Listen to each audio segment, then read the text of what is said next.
सगळ्यात पहिल्यांदा तर सर्वांना जय शिवराय। बायको ती बायकोच असते। आईनंतर अगदी शेवटच्या क्षणापर्यंत तुमची साथ देते ती तुमची बायकोच असते। याच विषयावरती आज आपण बोलणार आहोत। नमस्कार मंडळी, आजच्या व्हिडिओमध्ये काय बोलणार आहे हे तर मी तुम्हाला सांगितलेलं आहेच। तर बघा, बायको ज्या वेळेस तुमच्या बरोबर लग्न करून तुमच्या घरी येते, तिच्या घरचे आई वडील भाऊ बहीण सगळ्यांना मागे टाकून तुमच्या बरोबर ती पुढे येते, तुमच्या पावलावर पाऊल टाकून चालते। तुमच्यासाठी तुमच्या घरातल्या सर्व लोकांची मर्जी राखते। का तर तुम्हाला तुमच्या घरचे प्रिय आहेत की बाबा आपल्या नवऱ्याला सगळे प्रिय आहेत, म्हणून ती सकाळी उठल्यापासून अगदी झोपेपर्यंत सर्वांची काळजी घेते। तिचं मन तुम्ही कधीच दुखवू नका। आणि बायको ही बायकोच असते, तिला जेवढं तुम्ही दुखवाल ती तुमच्या घरची लक्ष्मी आहे। तुम्ही तिला जेवढं दुखवाल तेवढी तुमच्या घरामध्ये लक्ष्मी टिकून राहणार नाही, देवीचा वास राहणार नाही। त्यामुळे तुम्ही बायकोला कधीच दुखवू नका, तिचा चार चौघात अपमान करू नका।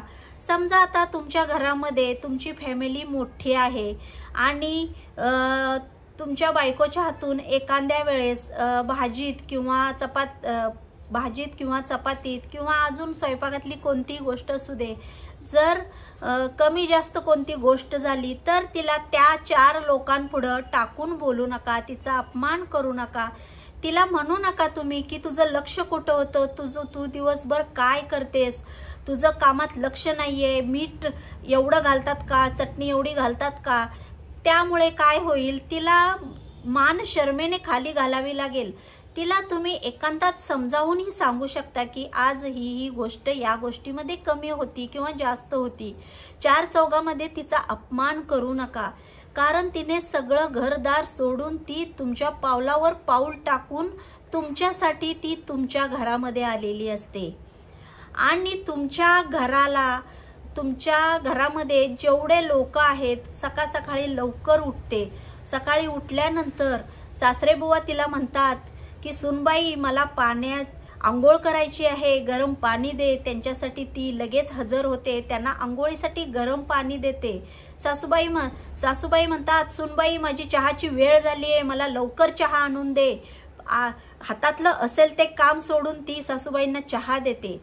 नंतर दीर म्हणतात की वहिनी मला कॉलेजला जायचंय, मला ऑफिसला जायचंय, माझा डब्बा तयार झाला का।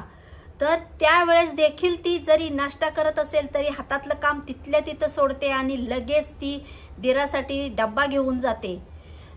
त्याच्यानंतर त्यांच्या लाडक्या ननंदबाई येतात, म्हणतात वहिनी मला कॉलेजला जायला उशीर होतोय, मला माझं हे शोधून दे ग, माझं ते शोधून दे ग, माझी वेणी घाल ग, किंवा माझा ड्रेस कसा दिसतोय बघ ग, मी कशी दिसते ते सांग ग। म्हणजे प्रत्येक या घरातल्या लोकांच्या गोष्टींची काळजी, कोणाला काय हवं आहे नको आहे हे सगळं ती अगदी सकाळी उठल्यापासून संध्याकाळपर्यंत सगळ्यांची काळजी घेत असते। ती कोणासाठी घेत असते, फक्त तुमच्यासाठी, तुमच्यावरच्या प्रेमासाठी घेत असते। कारण तिचं तुमच्यावर खूप जीवापाड प्रेम असतं, म्हणून या सगळ्या लोकांची ती काळजी घेते, कारण तुमचं तुमच्या लोकांवर जीवापाड प्रेम आहे। आणि जर त्याच वेळेस तुम्ही तिला दुखवाल तर तिला खूप वाईट वाटेल हो। त्यामुळे बायकोला कधीच दुखवू नका। ती एवढं मोठं आपल्या भांगामध्ये कुंकू लावते, ते कशासाठी लावते की तुमचं आयुष्य वाढावं, माझ्या नवऱ्याला खूप आयुष्य लाभावं, माझा नवरा वर्षानुवर्ष माझ्या नवऱ्याने वर्षानुवर्ष आई ग